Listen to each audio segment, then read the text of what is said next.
Sinpo TV kembali hadir bersama saya Anggi Balkis dalam Warta Parlemen selama sepekan.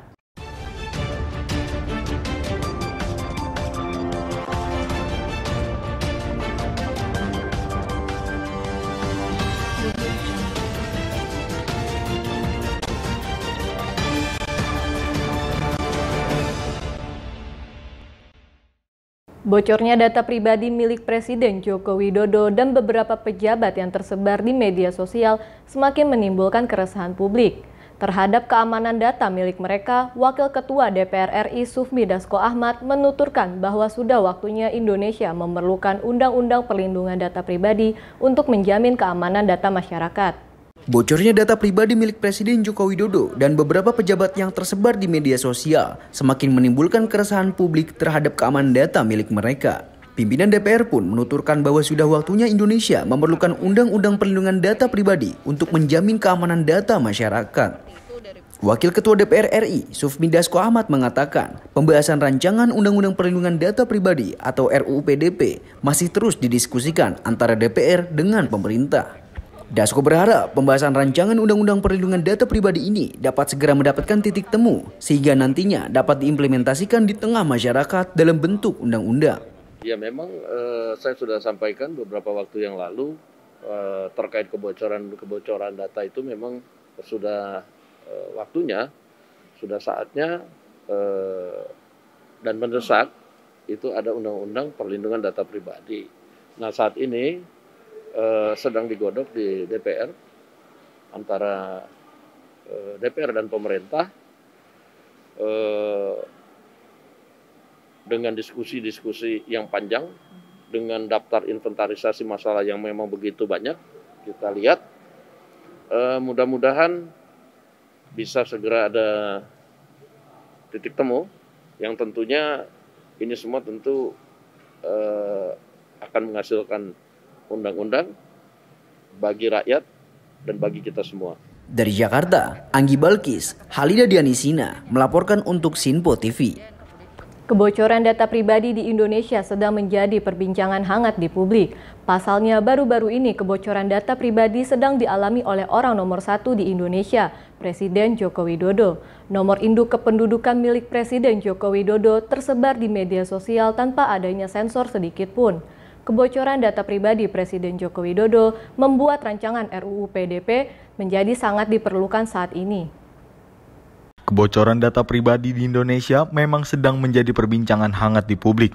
Pasalnya, baru-baru ini kebocoran data pribadi sedang dialami orang nomor 1 di Indonesia, Presiden Joko Widodo. Nomor induk kependudukan milik Presiden Joko Widodo tersebar di media sosial tanpa adanya sensor sedikit pun. Kebocoran data pribadi Presiden Joko Widodo membuat rancangan Undang-Undang Perlindungan Data Pribadi menjadi sangat diperlukan saat ini. Hal tersebut membuat Ketua Fraksi Partai Keadilan Sejahtera, Jazuli Juwaini, menanggapi perihal kebocoran data pribadi yang sedang dipertanyakan keamanannya oleh publik. Ia mengatakan fraksi PKS menyesali atas kejadian kebocoran data yang terjadi di Indonesia, terlebih kebocoran data pribadi dialami Presiden Joko Widodo. Dirinya menuturkan, RUU PDP saat ini masih dalam pembahasan antara Komisi 1 DPR RI dengan pemerintah yaitu Kementerian Informasi dan Teknologi. Saat ini pemerintah dan DPR sedang membahas mengenai pengawasan yang dilakukan atas RUU PDP ini. Dirinya mengungkapkan, sebagian besar fraksi di DPR RI sepakat kepengawasan dilakukan oleh lembaga independen agar pengawasan yang dilakukan menjadi lebih objektif.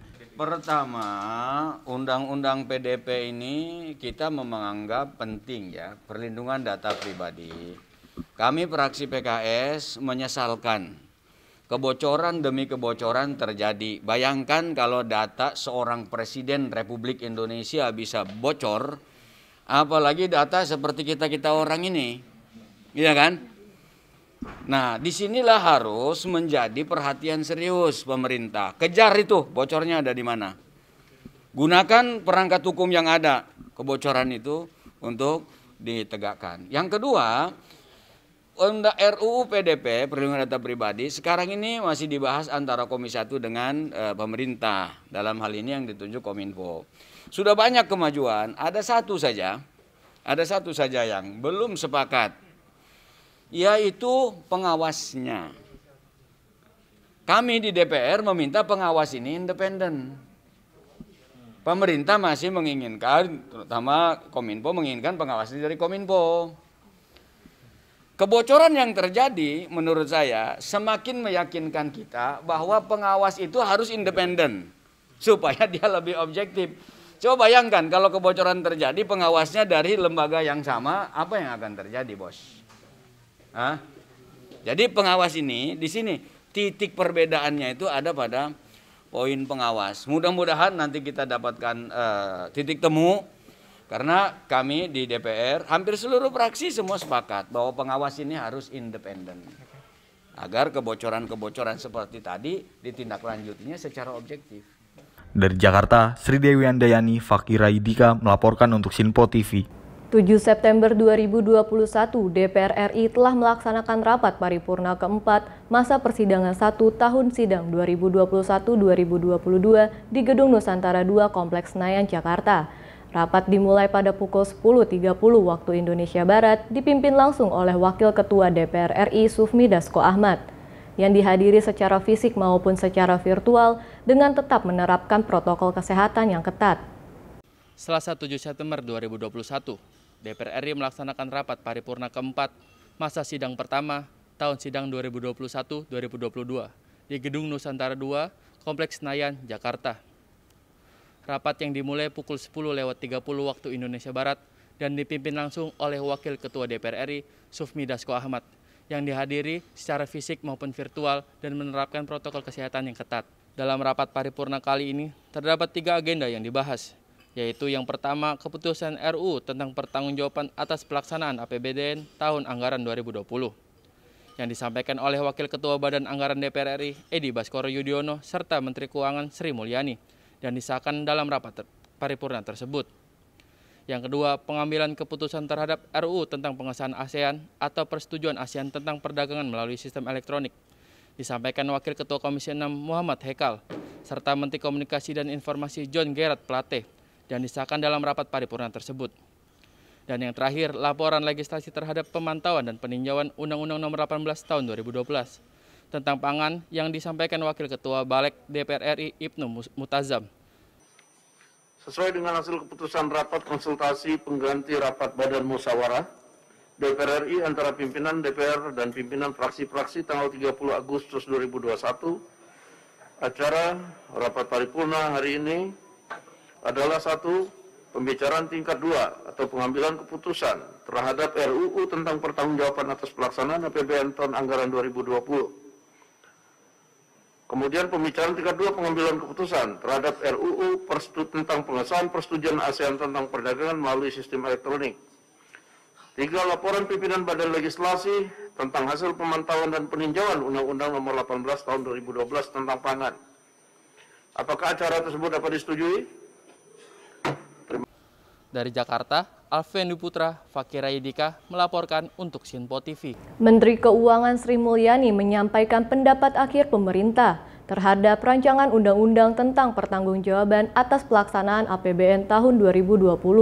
Dalam rapat paripurna DPR Selasa 7 September 2021, Sri Mulyani menyatakan APBN hadir dan bekerja keras menjaga serta melindungi masyarakat dari dampak pandemi COVID-19 melalui program penanganan kesehatan dan berbagai pemulihan ekonomi nasional. Dan pendapat akhir pemerintah terhadap rancangan undang-undang tentang pertanggungjawaban atas pelaksanaan APBN tahun 2020 dalam rapat paripurna DPR Selasa 7 September 2021, Sri Mulyani menyatakan APBN hadir dan bekerja keras menjaga serta melindungi masyarakat dari dampak pandemi COVID-19 melalui program penanganan kesehatan dan berbagai pemulihan ekonomi nasional. Menteri Keuangan Sri Mulyani mengungkapkan hasil data Asian Development Bank Outlook pada April 2021, pertumbuhan ekonomi negara di Asia Tenggara mengalami kontraksi 4,0% akibat COVID-19. Ia menyebut kontraksi pada pertumbuhan ekonomi Indonesia pada tahun 2020 jauh lebih baik dibandingkan rata-rata negara G20 yang mengalami kontraksi minus 4,7% atau dibandingkan negara per ASEAN 6 yang mengalami kontraksi 4,3%. Instrumen APBN telah mampu menahan laju kontraksi pertumbuhan ekonomi nasional pada tahun 2020 menjadi minus 2,07. dan ini menjadikan Indonesia sebagai negara yang memiliki level kontraksi ekonomi yang moderat yang terdampak pandemi COVID-19. Berdasarkan data dari ASEAN Development Bank Outlook pada April 2021, pertumbuhan ekonomi Indonesia tahun 2020 relatif lebih baik dibandingkan dengan rata-rata pertumbuhan ekonomi negara di Asia Tenggara yang mengalami kontraksi 4% akibat COVID-19. Dari Jakarta, Alfian Dwi Putra, Fakifis melaporkan untuk Sinpo TV. Fraksi PKS DPR RI melakukan konferensi pers terkait tidak setujunya terhadap kinerja pemerintah dalam pelaksanaan anggaran pendapatan dan belanja negara. Tahun anggaran 2020, Wakil Ketua Fraksi PKS Bidang Ekonomi Eki Awal Muharam menyampaikan, fraksi PKS telah memberikan sorotan tajam pada pemerintah mengenai laporan penanggung-jawaban pada APBN 2020 serta buruknya pemerintah dalam pengelolaan utang negara. Fraksi PKS DPR RI melakukan konferensi pers terkait tidak setujunya terhadap kinerja pemerintah dalam pelaksanaan anggaran pendapatan dan belanja negara atau APBN tahun anggaran 2020 pada Senin 6 September 2021. Wakil Ketua Fraksi PKS Bidang Ekonomi Eki Awal Muharam menyampaikan fraksi PKS telah memberikan sorotan tajam pada pemerintah mengenai laporan pertanggungjawaban pada APBN 2020 serta buruknya pemerintah dalam pengelolaan utang negara. PKS menilai kinerja pemerintah dalam pelaksanaan APBN tahun 2020 masih kurang memuaskan, sehingga berdampak tidak optimalnya terhadap penanganan pandemi COVID-19. Fraksi PKS juga berpendapat APBN harus menjadi wujud nyata hadirnya negara dalam perekonomian dan menjadi instrumen strategis untuk mewujudkan kesejahteraan dan mewujudkan keadilan sosial bagi seluruh rakyat Indonesia. Fraksi PKS menambahkan pada tahun 2020 angka kemiskinan di Indonesia meningkat. Itu menandakan gagalnya pemerintah memanfaatkan APBN dengan baik. Fraksi PKS berpendapat bahwa kondisi ekonomi tahun 2020 telah menyebabkan indikator sosial memburuk, tingkat kemiskinan yang tadinya 9,78 menjadi double digit 10,9%, ya, padahal target RJPMN 2020-2024 target kemiskinan ditargetkan menjadi 7% hingga 6,5%. Bahkan sebelum COVID pun itu masih jauh dari target RJPMN. Penduduk miskin tahun 2020 naik menjadi 27,55 juta jiwa dengan mayoritasnya sebanyak 15,5 juta terdapat di pedesaan dan 12 juta di perkotaan. Dari Jakarta, Alfian Dwi Putra, Fakih Rayidika melaporkan untuk Sinpo TV. Pimpinan DPR RI Sufmi Dasko Ahmad mengatakan bahwa pimpinan DPR RI sudah memutuskan dan menyampaikan bahwa seluruh anggota DPR RI dapat segera menyerahkan laporan harta kekayaan penyelenggaraan negara. Hal ini ia katakan menanggapi adanya laporan dari Komisi Pemberantasan Korupsi yang menyebut sebanyak 239 anggota DPR RI belum menyerahkan laporan harta kekayaan penyelenggaraan negara. Pimpinan DPR RI Sufmi Dasko Ahmad mengatakan bahwa pimpinan DPR RI sudah memutuskan dan menyampaikan bahwa seluruh anggota DPR RI dapat segera menyerahkan laporan harta kekayaan penyelenggara negara. Hal ini ia katakan menanggapi adanya laporan dari Komisi Pemberantasan Korupsi atau KPK yang menyebut sebanyak 239 anggota DPR RI belum menyerahkan laporan harta kekayaan penyelenggara negara atau LHKPN. Menurutnya, pimpinan akan mengingatkan kembali kepada seluruh ketua fraksi di DPR RI agar menyampaikan ke seluruh anggotanya untuk segera melaporkan laporan harta kekayaan penyelenggara negara. Berdasarkan laporan yang masuk ke pimpinan DPR, Dasko mengatakan para anggota DPR RI yang belum melaporkan LHKPN terkendala masa kerja selama pandemi. Sejumlah tenaga ahli dan staf DPR yang kerap membantu anggota DPR melaporkan LHKPN menjalani kerja dari rumah. Dasko menyebut LHKPN anggota DPR sebelumnya cukup baik, namun kini terkendala masalah teknis akibat dampak dari pandemi COVID-19. Waktu yang lalu kita sudah dapat dari media bahwa ada sebagian anggota DPR yang belum memasukkan LHKPN. Melalui Rapim yang sudah diadakan kemarin, tapi belum sempat dibamuskan, kita akan minta kepada ketua-ketua fraksi untuk menyampaikan kepada para anggotanya untuk segera memasukkan LHKPN. Demikian. Ya, kalau beberapa yang kemarin sudah menyampaikan ke kita, itu LHKPN kan harus dimasukkan pada saat-saat pandemi. Nah, mereka kan biasanya dibantu oleh TA, oleh staf. Nah, ini kan kita WFH semua. Nah, sehingga staf yang membantu itu rata-rata juga pada WFH. Itu aja masalahnya. Masalah teknis. Masalah teknis. Karena kalau yang tahun sebelumnya kan bagus itu. Dari Jakarta, tim Sinpo TV melaporkan. Humas Layanan Informasi Sekretariat Jenderal MPR RI menggelar diskusi 4 pilar MPR RI dengan tema Evaluasi Pelaksanaan UUD NRI tahun 1945 dalam mencapai cita-cita bangsa di Media Center MPR, DPR, DPD RI, Gedung Nusantara 3, Senayan, Jakarta. Wakil Ketua MPR RI fraksi Partai Demokrat Syarif Hasan mengatakan belum adanya keputusan dari MPR tentang amandemen Undang-Undang Dasar 1945. Hal ini dikarenakan masih banyak aspek-aspek yang harus dipertimbangkan. Humas dan Layanan Informasi Sekretariat Jenderal MPR RI menggelar diskusi 4 pilar MPR RI dengan tema Evaluasi Pelaksanaan UUD NKRI tahun 1945 dalam mencapai cita-cita bangsa di Media Center MPR, DPR, DPD RI, Gedung Nusantara 3, Senayan, Jakarta, Senin 6 September 2021. Wakil Ketua MPR RI fraksi Partai Demokrat, Syarif Hasan, menyatakan belum ada keputusan dari MPR tentang amandemen UUD 1945. Hal itu dikarenakan masih banyak aspek yang harus dipertimbangkan. Syarif Hasan juga menilai MPR perlu menyadari banyaknya pergeseran dalam sistem ketaatan negaraan yang perlu menjadi perhatian, sehingga ia pun menilai keputusan tersebut tidak perlu dilakukan terburu-buru. MPR pun sepakat akan melakukan sosialisasi untuk menerima masukan dari masyarakat, termasuk pemulihan ekonomi yang harus difokuskan.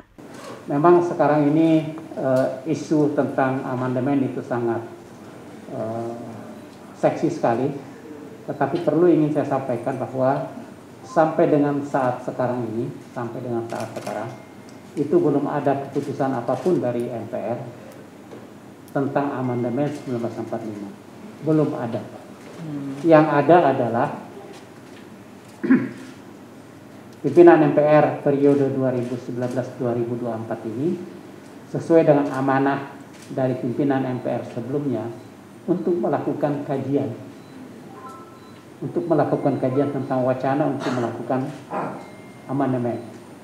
Kedua, kajian itu juga termasuk kajian eksistensi tentang fungsi dan tugas daripada DPD. Dan ketiga adalah menyangkut masalah ketatanegaraan Republik Indonesia. Jadi kita baru dalam tahap pembahasan. Nah, rapat pimpinan MPR kemarin setelah badan kajian ketatanegaraan itu bekerja, kita mengambil kesimpulan bahwa perlu dilakukan pendalaman yang lebih. Dari Jakarta, Anggi Balkis, Halida Dianisina melaporkan untuk Sinpo TV. Wakil Ketua DPR RI Sufmi Dasko Ahmad turut menyampaikan ucapan bela sungkawa atas musibah kebakaran yang terjadi di Lembaga Permasyarakatan atau Lapas Kelas 1 Tangerang, Banten pada Rabu 8 September 2021 dini hari. Mendengar kabar duka, pimpinan DPR lantas menghimbau kepada aparat penegak hukum untuk bergerak cepat dalam memulihkan keadaan di tempat kejadian perkara dan menyarankan untuk diadakannya pendampingan psikologis bagi para narapidana yang selamat.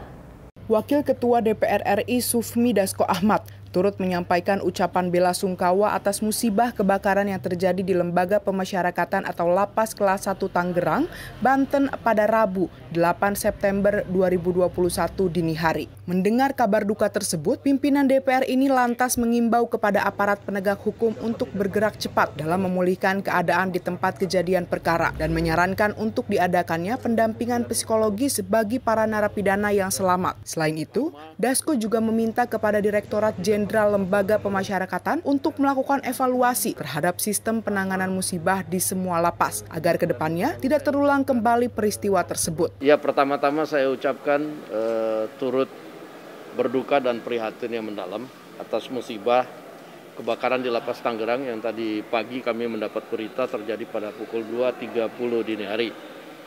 Nah, untuk itu kami minta kepada aparat penegak hukum untuk supaya bergerak cepat, memulihkan keadaan, kemudian merawat korban yang luka-luka, dan juga mendampingi secara psikologis bagi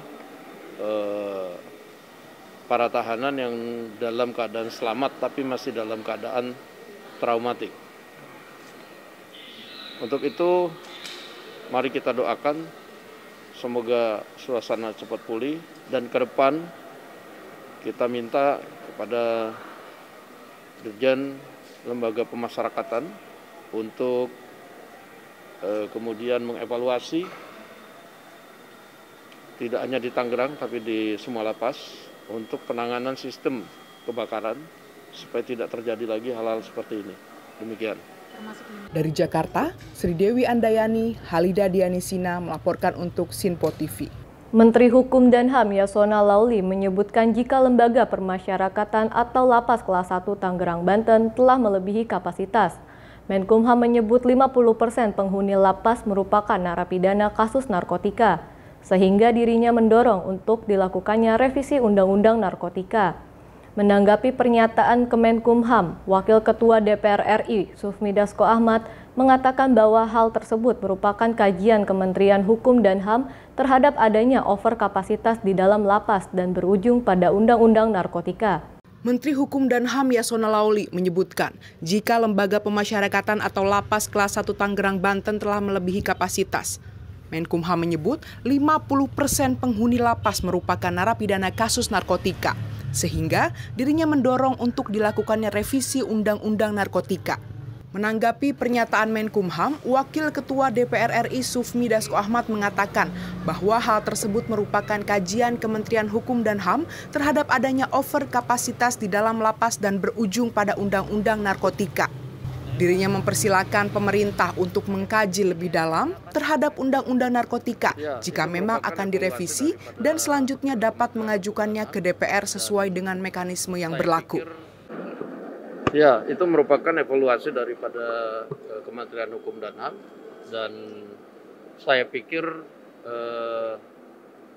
hasil kajian mengenai over capacity kemudian berujung dalam masalah Undang-Undang Narkotika itu silakan dikaji lebih mendalam, kemudian ya pemerintah nanti silakan mengajukan ke DPR, tentunya melalui mekanisme yang ada di DPR. Ketika kemudian sebuah undang-undang akan diajukan atau direvisi. Tentunya akan ada daftar inventarisasi masalah dari pemerintah, dari DPR, dari fraksi-fraksi, dan itu juga untuk sebuah undang-undang yang berkualitas, saya pikir jalannya juga akan panjang. Sebelumnya, dalam konferensi pers yang digelar di Lapas Kelas 1 Tangerang, Banten, Yasona Lauli menuturkan bahwa terjadinya overkapasitas pada Lapas Kelas 1 Tangerang disebabkan karena Undang-Undang Narkotika yang dianggap sudah tidak relevan dengan kondisi darurat narkoba di Indonesia saat ini. Dari Jakarta, tim Sinpo TV melaporkan. Saat ini UMKM menjadi hal penting bagi perekonomian Indonesia, terlebih saat masa pemulihan ekonomi Indonesia setelah tahun 2020 ekonomi Indonesia mendapatkan ujian yang berat akibat pandemi COVID-19. Intan Fauzi, anggota Komisi 6 DPR RI, memberi pandangan bagaimana nasib UMKM di Indonesia pasca pandemi COVID-19. UMKM mendapat pukulan yang cukup keras dan berdampak besar bagi pendapatan mereka. Saat ini UMKM menjadi hal penting bagi perekonomian Indonesia, terlebih saat masa pemulihan ekonomi Indonesia setelah tahun 2020 ekonomi Indonesia mendapat ujian yang berat akibat pandemi COVID-19.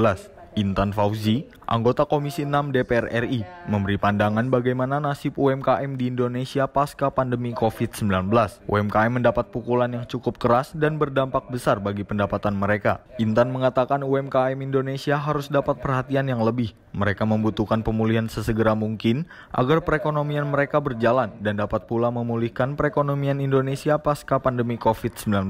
Ia juga menyoroti peraturan pemerintah nomor 7 tahun 2021 dari Undang-Undang Cipta Kerja. Menurutnya peraturan yang dibuat tidak berjalan dengan baik di lapangan, Seharusnya pemerintah benar-benar fokus dengan peraturan tersebut agar UMKM berjalan lagi dengan baik dan dapat memulihkan ekonomi Indonesia secepatnya. Ia juga berpandangan pasca pandemi COVID-19, pemerintah harus menggerakkan semua pelaku bisnis mulai dari usaha mikro sampai makro agar perekonomian Indonesia kembali pulih. Berbagai kementerian dan lembaga sebelum pandemi banyak melakukan pameran ya Pak ya, baik itu dari Kemenkop UKM ataupun dari Parekraf dan sebagainya, perdagangan, perindustrian, hampir semua BKPM, hampir semua kementerian lembaga melakukan pameran, mengajak para UMKM untuk bertemu langsung dengan pembeli.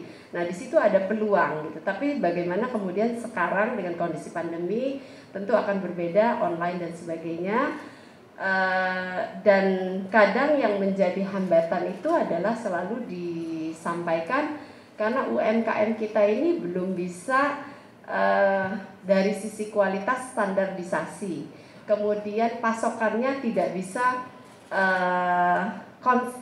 continue. Nah sebetulnya itu bukan masalah, artinya itulah kembali yang menjadi tugas dari kita semua ya, tentu terutama adalah Kementerian Koperasi UKM yang memang khusus ada nomenklaturnya untuk membantu UMKM itu. Jadi dari Jakarta, Anggi Balkis, Halida Dianisina melaporkan untuk Sinpo TV. Demikian Parlemen sepekan kali ini. Tetap saksikan berita terkini di Sinpo TV, Sinpo ID, dan media sosial Sinpo lainnya. Saya Anggi Balkis dan kru yang bertugas pamit undur diri. Selamat berakhir pekan dan sampai jumpa.